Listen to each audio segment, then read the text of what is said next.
getting to see and meet comedian, writer, director Mo Amer on his El Oso Palestino tour at Town Hall Theater, May 10th, 2025. What a dope experience.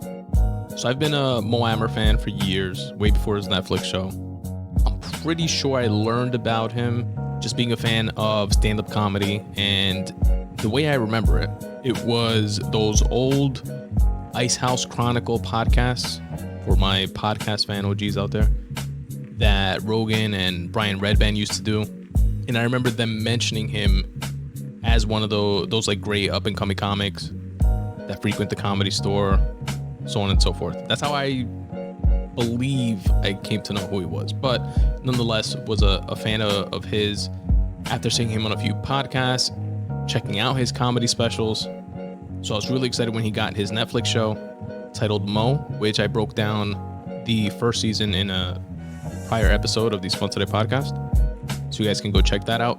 And I definitely will be breaking down season 2, which aired earlier this year, probably in the next episode of the Spun Today podcast. So definitely look out for that.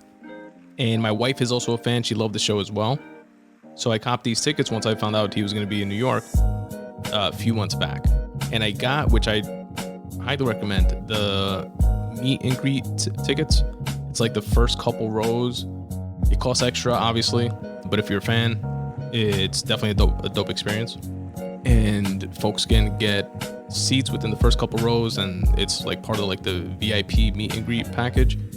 Actually, the first time I was going to do that was with Mark Norman tickets, and I bought them way in advance.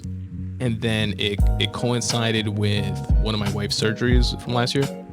Like, she had surgery like a day or two before. That's why I wound up having to sell those tickets, which was a bummer. But I actually got more than what I paid for them on the secondary market there. But yeah, I recommend going that route while you can, for, a comic or someone that you're a fan of. Anyway, so I caught these tickets months in advance. Day comes, my wife and I are heading out there.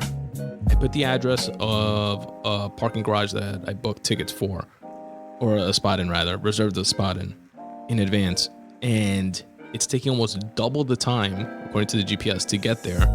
It should take like an hour, like from Queens to the city, 45 minutes to an hour. It was taking like an hour and a half plus. Then I would switch the address to the address of the theater on the GPS, and the time it would take to get there changed to like the 45 minutes to an hour that I expected. And mind you, the parking garage was like 2 blocks away, literally. So I'm like, what the fuck? So then I just put the address to the theater. I did it a couple times. I thought it was just like wigging out or something. And then I just wound up putting the address to the theater, and I said, when we get closer by, I'll switch it, and maybe it's some sort of accident or I don't know what. So we get close to there, and then we find out there's like this San Gennaro festival, or I don't know if it was that one, but one of those festivals in the city where they close down like a full avenue. And it was literally right around the theater, which is Town Hall Theater, which is right around Times Square. So it's already a packed, busy area. And my parking garage that I had booked was on the other side of that. Hence why I was taking so fucking long just to go around that like street avenue closed festival. So I'm like flipping out internally. I'm like, fuck, we're gonna be late. What if they don't see us, and we don't want to walk in on the middle of the show and like miss things. And I'm like stressing out, trying to get to the freaking parking garage, contemplating just parking at another one and taking the hit on the spot that I reserved, but I couldn't find like any other ones. And there was one point where there was like those like crossing guard cops, and he was directing traffic. And then I was making a right because they were allowing the cars that were already on the avenue to keep going on the avenue. But the cars that were on the street, which is where I was, they would have to continue going straight. But my parking garage was literally to the right-hand side on that block. So when he was like directing traffic a little further up, I tried making a right. And he comes running, screaming, hey, no, jumps in front of the car. And he's like, go straight, screaming at me at the top of his lungs. And then I'm like, but my parking garage is right there. I need to park right there. And he looks at me, I shit you not, at the top of his lungs and just says, then call Donald Trump. You gotta call Donald Trump right now. I was like, I was so taken back. And my wife too. And we were like, I was like, what? What the fuck does he mean call Donald Trump? He's like, but I was like, I just gotta park right there. I have a spot there. And I'm trying to like communicate this to him. And he's like, no, call Donald Trump. You gotta call Donald Trump. And I'm like, what the fuck is he talking about? And then I look at two other cops, like legit NYPD in full, NYPD uniform. Look like a Spanish girl, a Spanish dude. And I'm like, I look at them kind of like as like a saving grace. And I'm kind of like, I gotta park right there. And the female cop looks at me with a look of, you know what my thing is. They were like, sorry. This dude was like irate. And then at that point, I just started laughing. I was like, can I call Kamala? Also, like, I don't know what I didn't even know how to like interpret what the fuck it was that he was meaning by you need to call Donald Trump. So whatever. I wind up going straight, then having to go like 3 avenues down, I think it was, to be able to make a right turn, to then make another right turn, to go then the extra 20 minutes that it took or more to get to our parking garage eventually. So then we're already a few minutes late. I'm like speeding as fast as I could. And we're speed walking to the theater. And going in right next to the theater, I see Cypher Sounds there, which I recognize because when I went to the Bert Kreischer Comedy Festival that he had in Forest Park Theater, which I broke down here on the podcast, the previous episode, Cypher Sounds was the DJ for that show and also does like a little stand-up. He hosts the event. I saw him there and I was like, oh shit, Cypher. I literally I walked right by him, could have given him a pound. I don't know why I didn't. I was just like, oh shit, Cypher. And he kept walking. Because again, I'm trying to get to inside. Then once I saw him outside, I was like, he must be here like to the same capacity, I would imagine.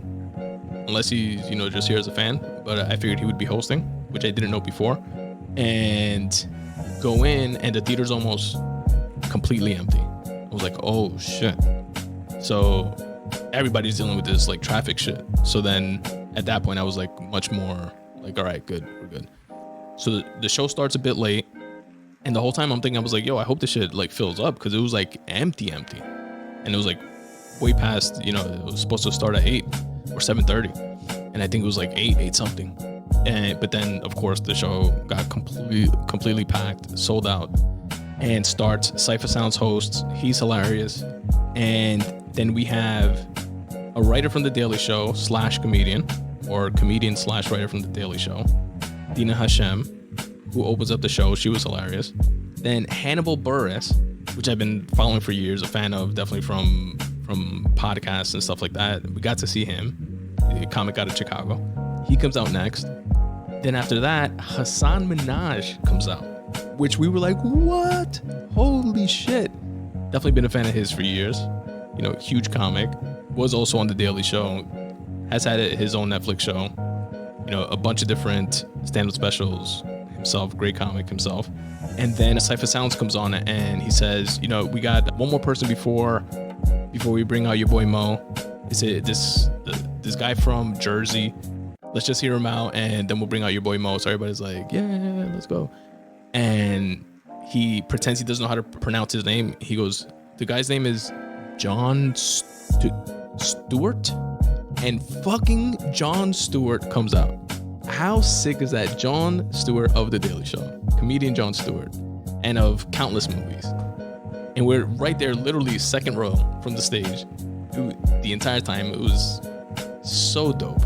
And to boot, by the way, like the whole time we were waiting before, like for the show to start, like after we did get there and get to our seats and we, waiting for the crowd to fill up, for the venue to fill up rather, there was like the sweetest lady and her daughter next to us. That was like, I'm like kind of introverted, but like she drove like the conversation, and me and my wife were both talking to her, learn all about like her life. Her daughter's gonna go to NYU and this and that. So that was just like a bonus. That was like super cool. We actually felt bad afterwards. We didn't like get to say bye or anything like that, because folks kind of like split up once we got to like the VIP. Then we like lost track of where she was at. She was super cool. And then of course the cherry on top, then Mo finally comes out. The crowd loses their shit. He has a killer set. We had such an enjoyable show. And then since we have that VIP meet and greet package, they tell you after, they send you instructions and shit. After the show, let the crowd clear out. Just wait in your seats, and then somebody's gonna come to usher us to wherever they're gonna do the meet and greet at, which is in the comics like green room area. So we wait a bit, probably like 10-15 minutes for everything to clear. And at this point, there's another show after hours. So since the show started late, we're all like, fuck, are they still gonna do the meet and greet, or what's gonna happen? But testament to Mo and his team, it definitely still had the meet and greet. Somebody came to get us, takes us to the green room, which was like a really cool layout. So kudos to the town hall theater for that. And everybody lines up. Mo comes into the room, and at this point somebody came around to like unlock, because all the phones are in the yonder bags. So they unlock it, we get our phones, and then part of his team, pretty much we give them our phone. When it's our turn to like say what's up to Mo and take a picture, they take the picture for us. They take a few different pictures, show it to us, make sure we like it. And that's essentially the meet and greet. And his staff is like super friendly, super nice. Again, I was expecting them to be kind of like rushing us and a little pushy because, they got to get the next show started. But it was none of that at all. They were like super patient with everybody that was there. My only regret is that I didn't say two things that in retrospect I would have wanted to. The first of which would be to ask him for like a book or doc or movie recommendation for writers, to see if he had any insight or something he could put me onto there. And the second thing, which I thought of after the fact, was to share the fact that, because most of his audience is largely, well, it was definitely a mixed crowd, but you have a lot of Arabs, that was like his core audience. But I wanted to share, and I was too much of a pussy to do so. And also didn't want to be that guy holding up the line, trying to keep, talk to him and keep people waiting and shit. But I'll speak it into the universe, just in case it somehow reaches him one day. But I wanted to say that my wife and I are first generation Dominicans, and his show, Mo, which is available on Netflix, completely spoke to us and our experience. And I just wanted to say kudos to him for creating something that was so unique to his life and his experience, yet universal enough at the same time that it resonates with folks that aren't from the Palestinian experience. So hats off to Mo. Definitely had a great experience. If you have the chance, definitely check him out. You will definitely not be disappointed.